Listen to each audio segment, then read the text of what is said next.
अस्सलाम वालेकुम, आदाब। मैं रमीज़ रज़ा, आप देख रहे हैं mission success Bihar. Mission success Bihar में आज हम बात करेंगे इनकम टैक्स डिपार्टमेंट की। इनकम टैक्स डिपार्टमेंट से आप क्या फ़ायदा ले सकते हैं, इसका इस्तेमाल अमूमन हम लोग नहीं करते हैं। हम इसका भी प्रयोग कर सकते हैं, लेकिन वो कैसे, मैं वीडियो में उन सारी चीज़ों पर आज बात करना चाहूँगा। आज के वक्त में भ्रष्टाचार, रिश्वतखोरी को अगर बंद करने की बात करें तो इन्हें जड़ से समाप्त करना इतना आसान नहीं है, क्योंकि हमाम में सभी नंगे नज़र आते हैं। लेकिन हम जब जानकार होंगे, जब हमारे अंदर सारी चीज़ों की जानकारी होगी, तो हम इसे कंट्रोल कर सकते हैं, इस पर लगाम लगा सकते हैं, इस पर अंकुश लगा सकते हैं। मिशन सक्सेस बिहार हमारा चैनल और हमारे इस चैनल का मकसद ही यही है कि हम आज के बीच उन जानकारियों को ढूंढ कर लाने का प्रयास करते हैं, जिससे आप खुद सक्षम हो सकते हैं, जिससे आप खुद मजबूत बन सकते हैं।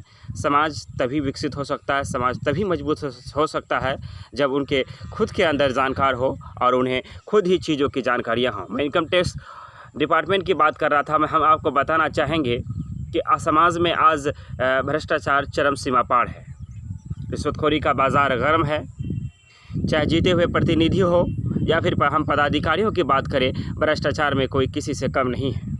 हम इन चीज़ों को जड़ से ख़त्म तो नहीं कर सकते, हम इन चीज़ों को समाप्त नहीं कर सकते, लेकिन आप एक बात यहाँ नोट करें कि जो लोग भी गलत तरीक़ों से धन एकत्रित करते हैं, जो लोग भी गलत तरीके से इनकम करते हैं, वो टैक्स नहीं देते होंगे।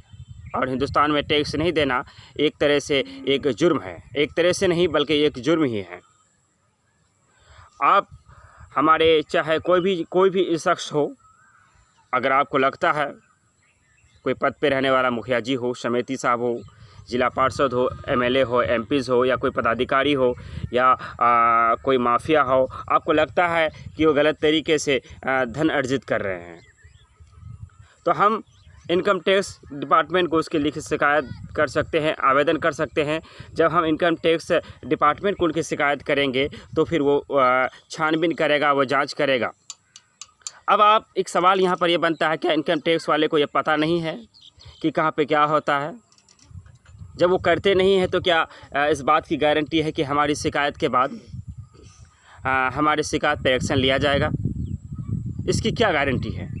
जी हाँ, इसकी कोई गारंटी नहीं है।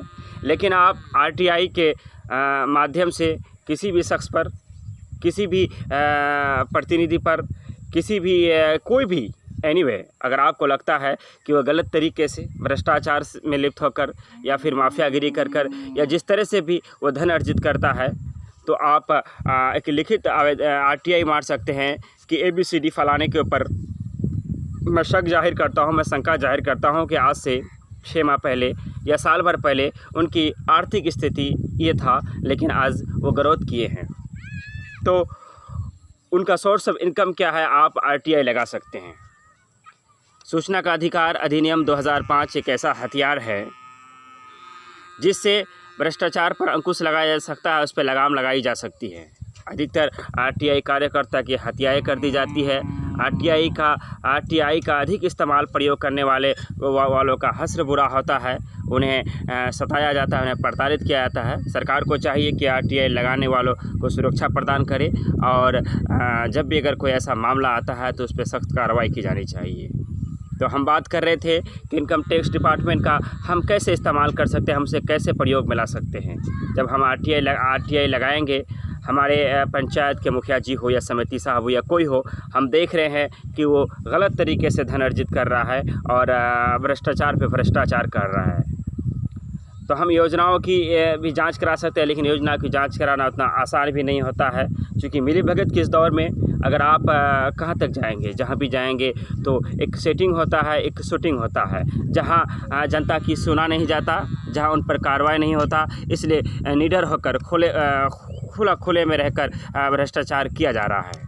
मिशन सक्सेस बिहार में हमने कई ऐसी वीडियो बनाया है जिसमें आपके लिए अहम जानकारियाँ दी गई है। मैंने मनरेगा पर बात किया है, हमने सात निश्चय योजना पर भी बात की है, हम नल जल योजना पर लगातार बात कर रहे हैं, हमने वार्ड सचिव के बारे में भी बात की है। अलग अलग मुद्दों पर, अलग अलग टॉपिक पर हम अपनी बातों को आपके दरमियान प्रस्तुत करने का कार्य कर रहे हैं। आज का इस वीडियो हम बनाने के पीछे मेरा मकसद ये है कि हम इनकम टैक्स डिपार्टमेंट जो है उसके बारे में जानना। किसी भी व्यक्ति पर हमें शक जाहिर होता है या हम आंखों से देख रहे हैं, लेकिन हम उस पर एक्शन तो नहीं ले सकते क्योंकि भारतीय कानून हमें उसकी इजाज़त नहीं देता। लेकिन हम उस पर डायरेक्ट अगर हम लिखित आवेदन देंगे तो उसकी गारंटी नहीं है कि इनकम टैक्स डिपार्टमेंट हमारे आवेदन पर काम करेगा। लेकिन हम आरटीआई लगाकर इनकम टैक्स डिपार्टमेंट पर हम आरटीआई लगाएं कि फलाना ABCD जो शख्स था, आज से 6 महीने पहले उनकी माली स्थिति ऐसी थी, आर्थिक स्थिति ये था, लेकिन वो काफ़ी तेज़ी से ग्रोथ कर रहा है और विकास कर रहे हैं। कहीं उनका रिसोर्स, उनका सोर्स ऑफ इनकम का कोई ज़रिया इनलीगल तो नहीं है। जब उन पर जांच होगी, जब आरटीआई लगाएंगे तो यकीनन आरटीआई का जवाब देना पड़ता है। तो आरटीआई का जवाब वो तभी देंगे जब वो छानबीन करेंगे। और जब छानबीन में जब इनकम टैक्स डिपार्टमेंट जब किसी के पीछे छानबीन में पड़ जाता है तो आपको पता होना चाहिए कि उनकी दुर्दशा क्या होती है, उनकी दुर्गति क्या होती है। समाज तभी आगे बढ़ सकता है जब आपके अंदर नॉलेज होगा, आपके अंदर ज्ञान होगा, आपके अंदर चीज़ों की जानकारी होगी। मिशन सक्सेस बिहार का मकसद है कि अच्छी चीज़ों को और नई चीज़ों को और महत्वपूर्ण चीज़ों को आप तक पहुंचाने का हम निरंतर प्रयास कर रहे हैं। हमारी बातें, हमारा वीडियो, हमारा प्रोग्राम आपको कैसा लगता है? आपके राय का हमें इंतज़ार रहता है। अगर आप चैनल में नए हैं, आपने मेरा चैनल को सब्सक्राइब नहीं किया है, तो आपसे हमारी रिक्वेस्ट है कि चैनल को सब्सक्राइब करें और बेल आइकन ज़रूर दबाएँ। रोज़ प्रतिदिन आपके बीच एक नई बात, एक नई वीडियो, एक नया मैसेज, एक नई संदेश लेकर हम आने का काम करते हैं। कल फिर मिलेंगे हैं हम एक नई टॉपिक, एक नई मुद्दा, एक नई बात के साथ आपके बीच। आज के लिए लेते हैं हम विदा। मैं रमीज़ रेज़ा और आप देख रहे हैं मिशन सक्सेस बिहार।